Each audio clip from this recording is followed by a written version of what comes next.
আল্লাহ বলছেন ওয়ালা তাজাসসু ওয়ালা তাজাসসু ওয়ালা তাজাসসু।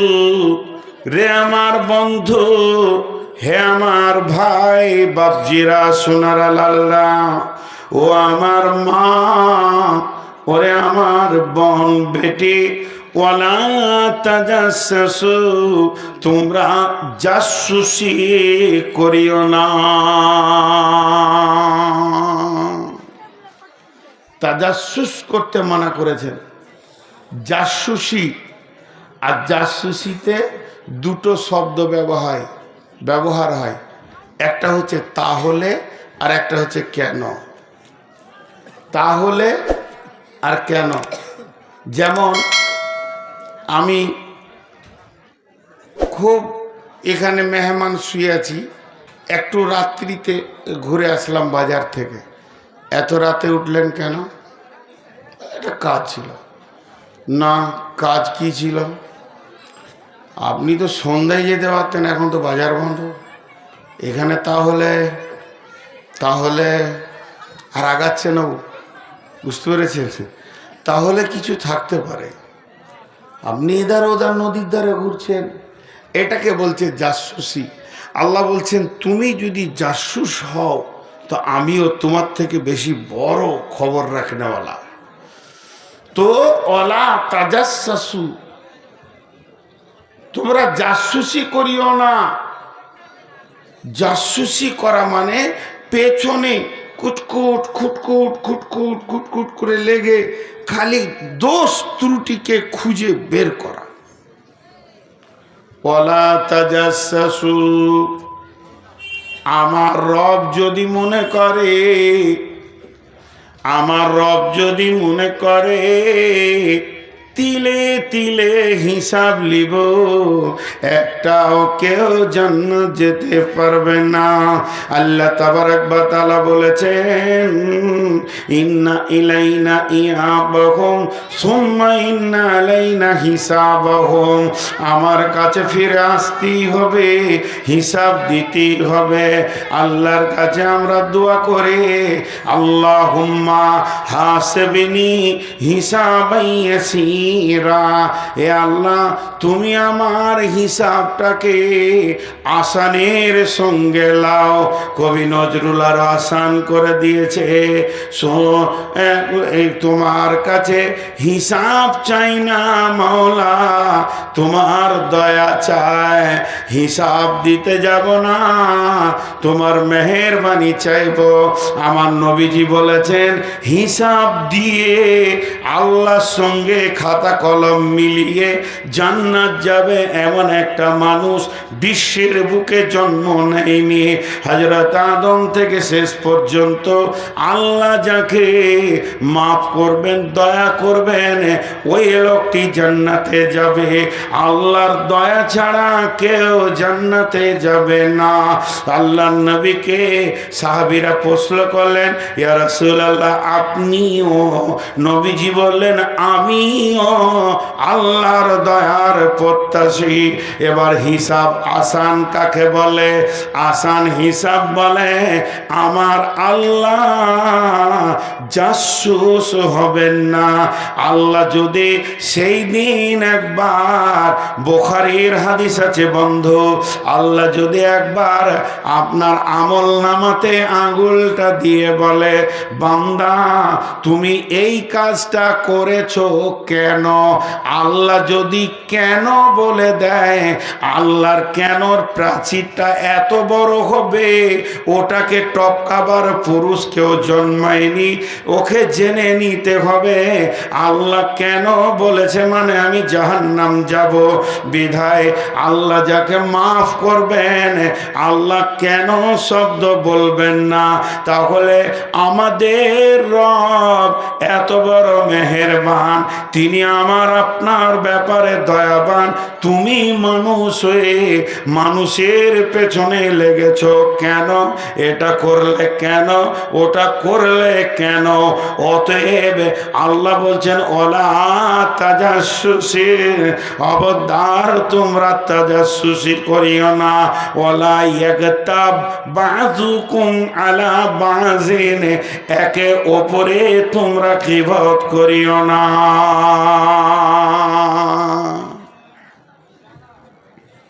জি, একে অপরে গীবত করিও না। এখানে তিনটি কথা বলা হয়ে গেল, আপনারা খেয়াল করেছেন কি না? নাম্বার 1 বলা হলো বাঁচো ধারণা থেকে। 2 নম্বর বলা হলো যে তাজাসসুসি করিও না মানুষের পেছনে, খুসখুস খুসখুস খুসখুস করে লেগে থেকো না। 3 নম্বর বলা হলো ওলা ইয়াগতাব বাযুকুম বাযান, তোমরা একে অপরে গীবত করিও না, পেছনে পরনিন্দা পরচর্চা করিও না। আর ওই কাজগুলো কে করে? জীব। ওই কাজগুলো কে করে? জীব করে। অতএব গীবত করিও না, গীবত করিও না, গীবত করিও না, গীবত করিও না। কিন্তু আমাদের গীবত করা খুব গোল করে বসে গেল। আল্লাহর নবী বলছেন আল গীবাতু আসাদ্দু মিনাজ জিনা, আল গীবাতু আসাদ্দু মিনাজ জিনা, গীবত হলো জেনার থেকেও বড় কঠিন। গীবত কার থেকে কঠিন? জেনা ব্যভিচারের থেকেও কঠিন। এই জেনা ব্যভিচারের থেকে গীবত হলো কঠিন। তাহলে কেন কঠিন? জেনা কাকে বলে তার ডেফিনেশন কি?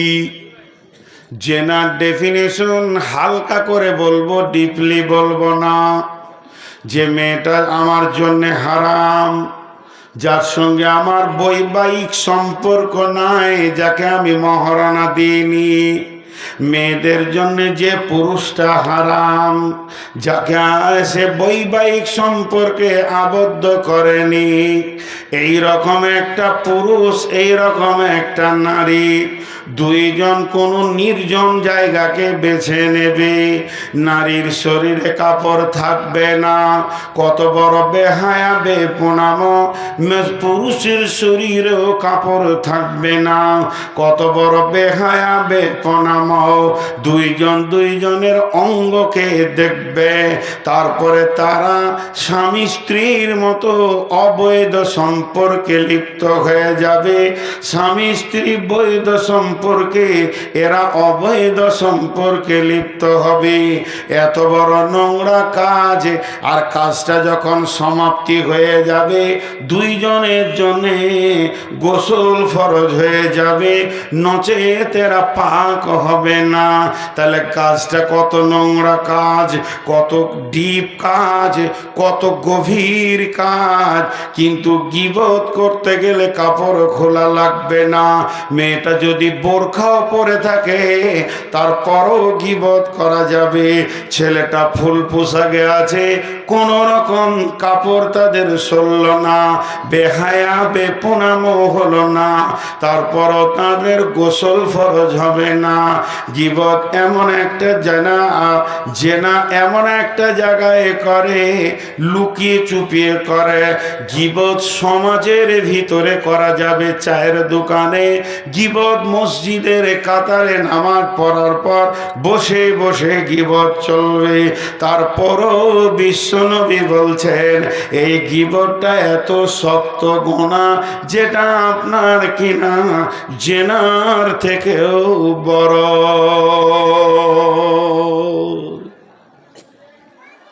আজীব ব্যাপার।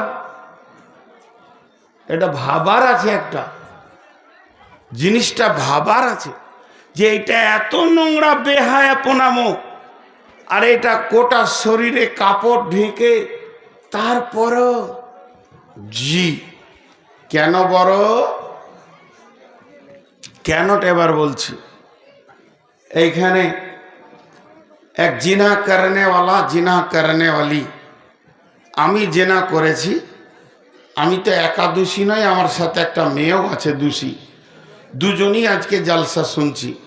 আর বায়ান করছেন একজন বিখ্যাত আলিম, গিবা জেনা করা বড় গুনাহ, জেনা এমন একটি গুনাহ, এটা হাক্কুল ইবাদ নয়, হাক্কুল্লাহ। জেনার আদালত কিয়ামতের মাঠে হাক্কুল্লাতে হবে, কঠিন কিয়ামতের দিনে জেনাকারীর কঠিন শাস্তি হবে। জলসাটা সারা রাত শুনলাম, শোনার পরে আমি গভীর রাত্রিতে মসজিদে একা এসে ঠান্ডাতে উজু করে কঠিন করে আল্লাহর পা দুটি ধরে সাজদায় পড়ে পড়ে কাঁদতে শুরু করলাম। মাবুদ গো, শয়তানের ফেরে পড়ে, শয়তানের ধোঁকায় পড়ে আমি জেনার মতো গুনাহ করেছি, তুমি মাফ করে দাও। তাহাজ্জুদের টাইমে কাঁদলাম, ইফতারিকে সামনে করে কাঁদলাম, আবার সবে কদরের রাত্রিতে কাঁদলাম। যে যে টাইমে গুনাহ মাফ হয়, দোয়া কবুল হয়, ওই টাইমগুলো বেছে বেছে কাঁদলাম।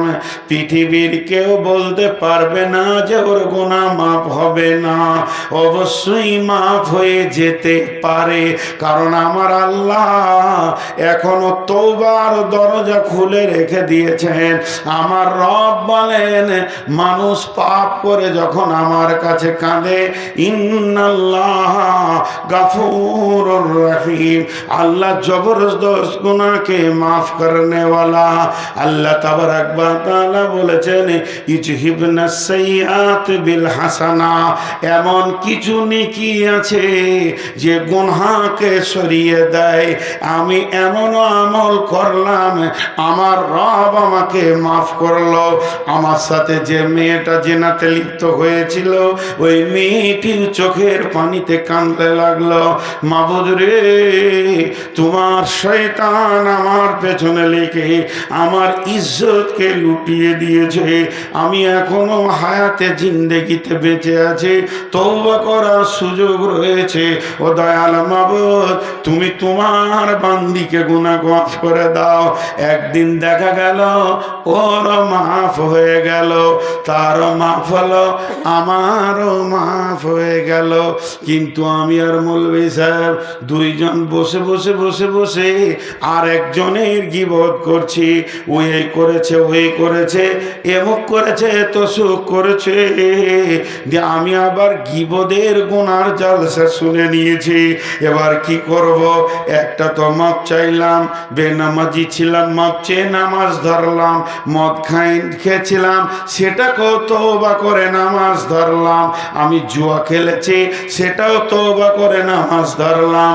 আমি ফ্রি ফায়ার খেলেছি, পৃথিবীর যত গুনাহ আছে একটা একটা করে তওবা করে নিয়েছি।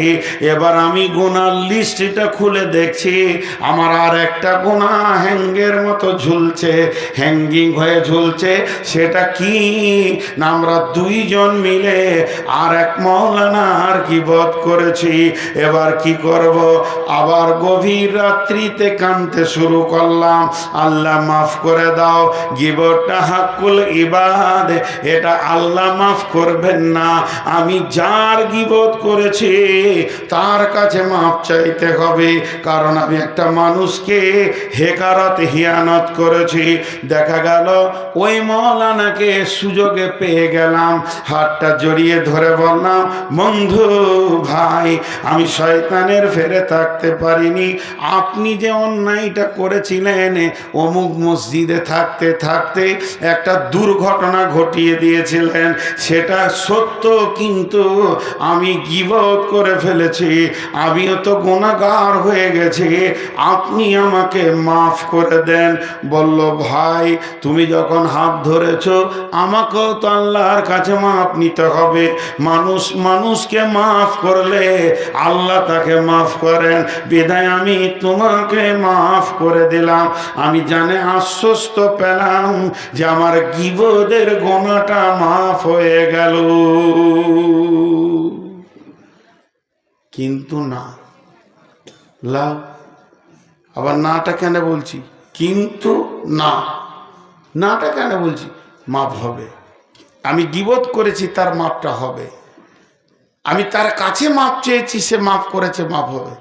কিন্তু আমি একা তো করিনি। আমি বলেছি 5 জনকে, তারা বলেছে 25 জনকে, তারা বলেছে 100 জনকে। এই করতে করতে গোটা ধুলিয়ান, গোটা শামশেরগঞ্জ থানা, গোটা এলাকা প্রচার হলো। ও আমার বন্ধু, এতগুলো এজেন্ট যে ছেড়ে দিলাম, তাদের মুখ তো আর বন্ধ নাই। সমস্ত গুণগুলি আমার আমল নামাতে জমা হবে। এর জন্যে বিশ্বনবী বলেছেন যে জেনার থেকে বড় কঠিন হচ্ছে গীবাত। আল গীবাত আসাদ্দ মিনাজ জিনা। এটা একটা কঠিন জিনিস। জি, এটা অনেক কঠিন জিনিস। অতএব জবান এমন একটা জিনিস যা কন্ট্রোল করা খুব ফরজ। জবান যদি বেকন্ট্রোল হয়, গোটা বডি বেকন্ট্রোল হবে। কোরআন বলেছে জবান কন্ট্রোল, বডি কন্ট্রোল। তাহলে জিভ গোটা বডিকে পরিচালনা করছে। জবান বেকন্ট্রোল তো হাত পা সব বেকন্ট্রোল, আর জবান কন্ট্রোল তো সব কন্ট্রোল। এগুলোকে একটু খেয়ালের ভিতরে রাখতে হবে। কোথা বলেছেন? আল্লাহ কোরআনে বলেছেন। আয়াতটা পড়েছি, কিন্তু এটা একটু আগেলি। এরপর আল্লাহ কি বলছেন? আইয়ুহিব্বু আইয়াকুলা লাহমান আখিহি লাহমা আখিহি মাইতান ফাকারিহতুমুহু। হে পৃথিবীবাসী, তুমি কি এটা পছন্দ করো, তোমার মৃত ভাইয়ের মাংস খাওয়া? কি কত নীচ কথা বলছেন আল্লাহ। সবাই একটা মৃত ব্যক্তিকে ধারণায় নিয়ে আসি। আপনার বাড়ির পাশে যেটা মরেছে, এটা আমি বোঝানোর জন্য বলছি। তার চেহারাটা, তার বডিটা মাথায় নিয়ে আসেন, ছবিটা। এবার বলেন, ওই মৃত ব্যক্তির শরীরে যদি সামান্য মাংসকে কেটে নিয়ে ছোট ছোট কুচি কুচি করে একটা প্লেটে দিয়ে নুন দিয়ে যদি আপনাকে কাঁটা চামচ দেওয়া হয় যে খেয়ে নেন, খেতে পারবেন কি? বলেন না। আল্লাহ তাবারাক ওয়া তাআলা বলছেন ফাকারিহতুমুহু, এটাকে তোমরা অনরুচ মনে করবে, এটাকে তোমরা ঘৃণিত মনে করবে। অতএব গীবত হলো মরা ভাইয়ের মাংস খাওয়ার মতো। কি হলো?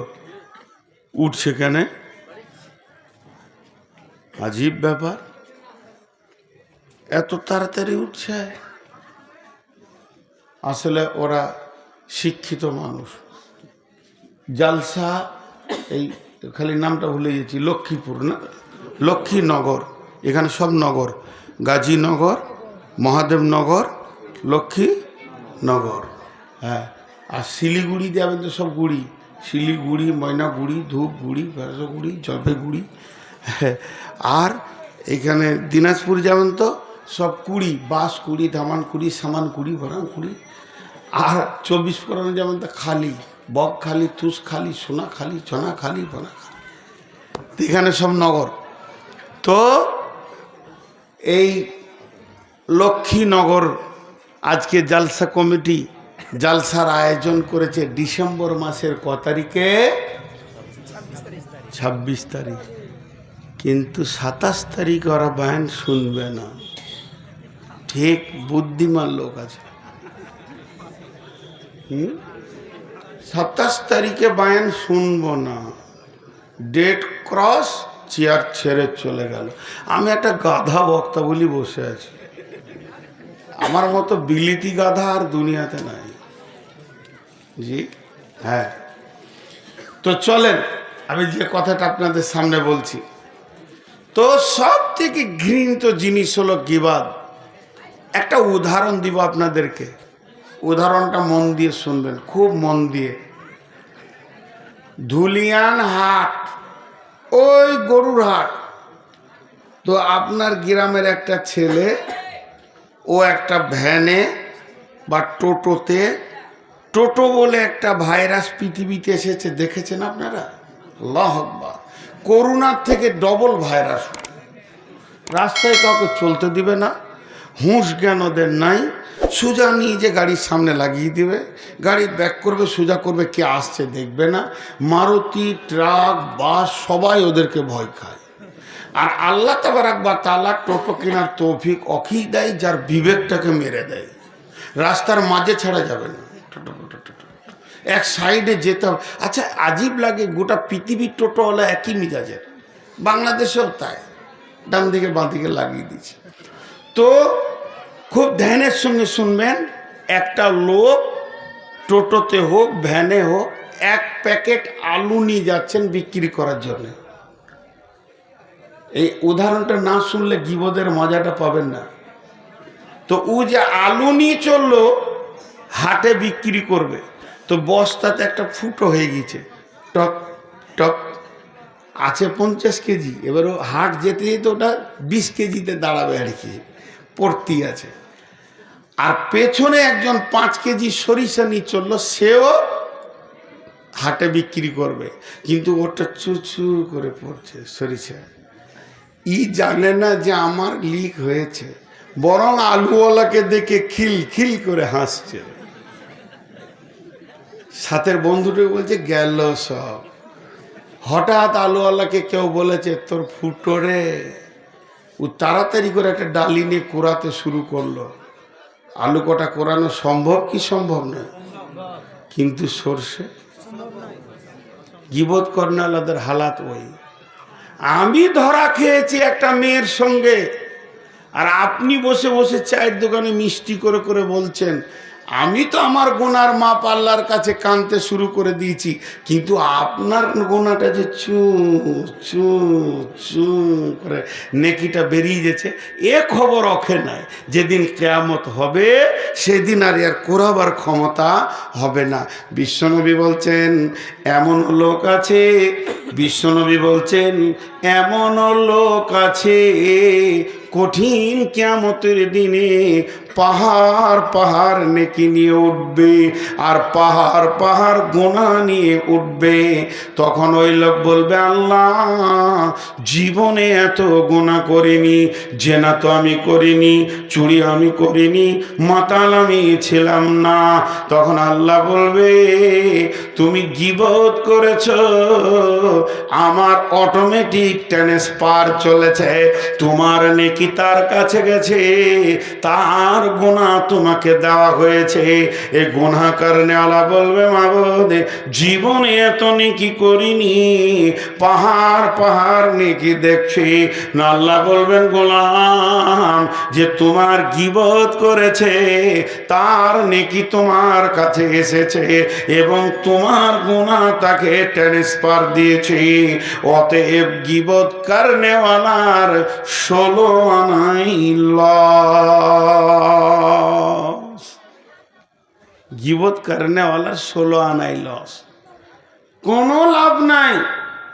আবার মাঝে মাঝে বলে ও চুরি করবে আর আমি বলতে পারবো না।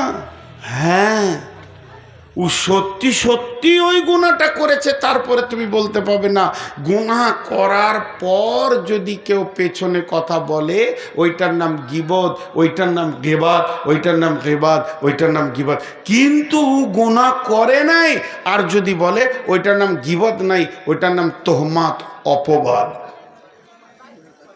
অপবাদ যেটা করেনি সেটা বলা, আর এটার নাম গীবত। তাহলে গীবত আর অপবাদের পার্থক্যটা বুঝে নিলাম। আল্লাহ বলছেন ওয়াত্তাকুল্লাহ, আল্লাহকে ভয় করো।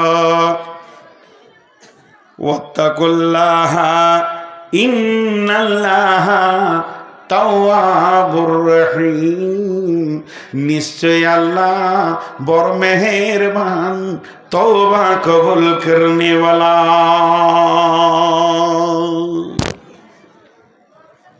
বলেন তো একটা কথা আপনাদেরকে বলেছি, জীব হচ্ছে গোটা শরীরের সেক্রেটারি। চলেন এক একটা পার্টস বলেন। পা দুটো গোনা করে, তিনটে গোনা করে, হার্ডলি 5টা গোনা করে। চোখ একটা দুটা 5টা গোনা করে, তার বেশি করে না। তারপরে কান দুটা 5টা একটা গোনা করে, সিরিয়ালের বেশি পাওয়া যাবে না। সরঙ্গা 2টি গোনা করে, 3টি গোনা করে, তার বেশি গোনা করতে পারে না। এইভাবে চোখ, কান, হাত, পা, মিজাজ, যত রকম বডিতে পার্টস আছে, কেউ 2টা করে, কেউ 3টা করে, কেউ 5টা করে, এর বেশি কেউ করে না। কিন্তু জীব এমন একটি মাল, একাই 163টা গোনা করে। সেক্রেটারি হবে না, তাকে সেক্রেটারি হবে। তাই আমার আল্লাহ বলছেন, ইয়া আইয়ুহাল্লাযীনা আমানু ইত্তাকুল্লাহ, হে ঈমানদারেরা আল্লাহকে ভয় করো এবং ওয়াকুলু কাওলান সাদীদা, কথা সত্য নরম মিষ্টি কথা বলো। প্রথমে বলেছে আল্লাহকে ভয় করো। একমাত্র জীবকে বন্ধ করার পৃথিবীতে কোনো ওষুধ আসেনি। বেটা ছেলেদের পেশির ক্ষমতা বেশি আছে না, মারবে এরকম করে বলছে হ্যাঁ, হাই তুলতে বলছে হ্যাঁ, দিন রাত বউ মারে, ওর পেশির ক্ষমতা থাকবে না, মেরে মেরে হাত শক্ত করে নেবে। বলছে হ্যাঁ, কত পাগলা দুনিয়াতে আছে। তো বেটা ছেলেদের পেশির ক্ষমতা বেশি, কিন্তু মেয়েদের চোপার ক্ষমতা বেশি। মার খাবে তারপরেও কথা বলবে ক্যাট ক্যাট ক্যাট ক্যাট করে। ও শরীরকে মেরে ঝাঁঝরা করে দিলে চোপা বন্ধ করা যাবে না। যাবে? হ্যাঁ, বদরুদ্দুজানাবি অবলা সরলা বলে। অবলা কথা বলার মেশিন। আমি যখন থেকে বক্তব্য রাখছি এইখানে 3টে মেয়ে তখন থেকে বক্তব্য শুরু করেছে। এই যে কোন যন্ত্র আল্লাহ জানে।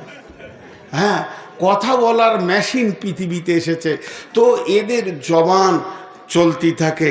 তো জবান একটা কঠিন জিনিস। জিভকে বন্ধ করার কোনো ওষুধ আছে? দেখবেন চোখ বন্ধ করার ইঞ্জেকশন আছে। তো জিভও বন্ধ হয়ে যাবে যদি সেই ইঞ্জেকশন মারা হয়। তো পৃথিবীতে কোনো ওষুধ আসেনি।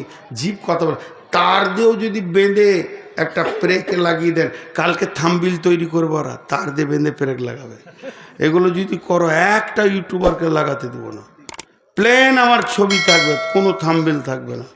যতগুলো ইউটিউবার আছে বলে দিয়েছি, ওই জিভ কথা বলে, পা কথা বলে, যদি এইগুলো থাম্বিল করো তো তাকে একদম ক্যামেরা লাগাইতে দিব না। তো জিভকে বন্ধ করার পৃথিবীর কোনো ক্ষমতা নেই। হ্যালো, সেক্রেটারি আমাকে আপনাদের জালসা কমিটি থেকে ফোন করছে। হ্যালো মৌলানা সাহেব, কত দূরে? আমি দিনাজপুর থেকে আসছি। বলেছি যে আমি আগের দিনে কোথায় আছি, কিষানগঞ্জে আছি। তোরা জানে এইদিকে আসবে। মৌলানা কত দূরে?